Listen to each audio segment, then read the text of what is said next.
now I'm talking about Max Payne 2. Now, I think that there are some good things to it. The graphics are just great compared to Max Payne, like the first one. But that's not saying much. I mean, it's still kind of not that great. But I'd give the graphics a 7 out of 10. Like, I've seen better. But, there's some things that don't make any sense. Like, in the beginning, you're in a hospital, but if you watch the end of Max Payne 1, you're not in a hospital. You're not even going near a hospital. You're going to jail. And how do you get out of jail? It doesn't tell you anything. It's just kind of like you're now, and Max Payne looks 30 years older. I'm wondering if he actually is 30 years older, or maybe this is just like, it's just all this confusing crap. Just retarded. And it jumps into stuff. Like, in the beginning, it tells you about how he kills Winterson, but it's like, oh, I'm going to tell you what happens at the end, at the beginning. So why would you even play the game if you know what's going to happen already? It's just retarded. And, like Mona Sachs, you get to see that she actually gets, like, a bullet shot straight into her head. And I guess she's alive. I mean, like, the lead poisoning's keeping her alive. Apparently, that's what she says. I mean, maybe it's helping her focus. It's just retarded, okay? Now, there are, like I said, there's some good things, though. Like, the shooting's realistic. Some of the noise aren't. Like, your Beretta sounds like a cap gun. Like your, Deputy Joe, a 5-year-old. But, whatever. I mean, I definitely like how when you shoot people, there's ragdoll physics with the corpse. So they're not like in Max Payne where they just go, and fall in the same place all the time.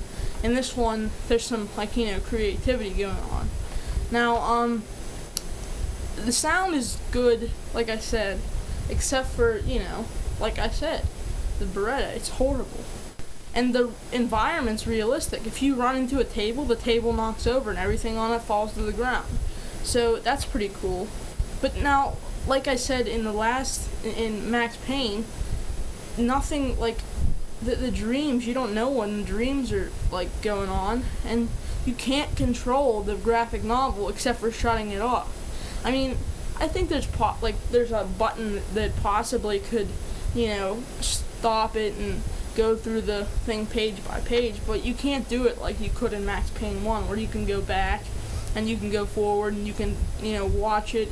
If you accidentally hit the button that hits or turns it off, you can keep watching it if you just repress this button. And just stuff like that, it just, like, why didn't they think of that? I mean, they should have taken the good things from Max Payne and put it into Max Payne 2. But they didn't think that much, I guess. And like I said with the dreams, you don't know when the dreams are going on. You're just confused. And nothing makes sense. Like, Mona's, like I said, Mona's still living.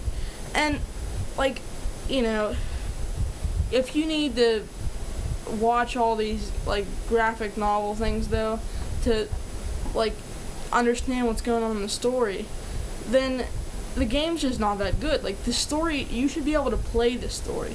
You shouldn't have to watch stupid cutscenes to understand what's going on. It's like half of it's cutscenes and half of it's gameplay. It should be 99% gameplay. The cutscenes should be stuff where it would make no sense. Like, you should be able to drive in the car, or at least watch the car, or watch the two people in a cutscene in the car. And you should be able to walk around and go into buildings, stuff like that. Not Grand Theft Auto style, but you should be able to control your character a little bit more. I mean, I don't understand. What were they thinking?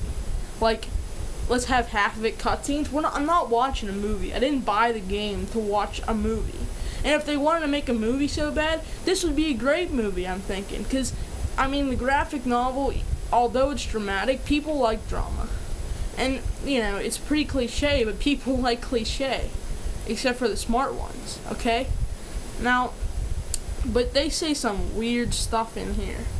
Like, it's just retarded. Like, he says the cops or the perps were masquerading as cleaners, but if you listen to it how he says it, it doesn't sound like that. I was busting out laughing, but I turned on the subtitles whenever I died and listened to it again. Apparently he doesn't say that, but whenever your guy's like, the person masquerading as cleaners, it doesn't sound like that, okay? It's just, like, voice acting, that's definitely a sign of bad voice acting. And you'd think somebody would edit that out, do something with that, but, you know, this is a horrible game, so just forget about it. Like they said in the first one about 1,300 times, forget about it.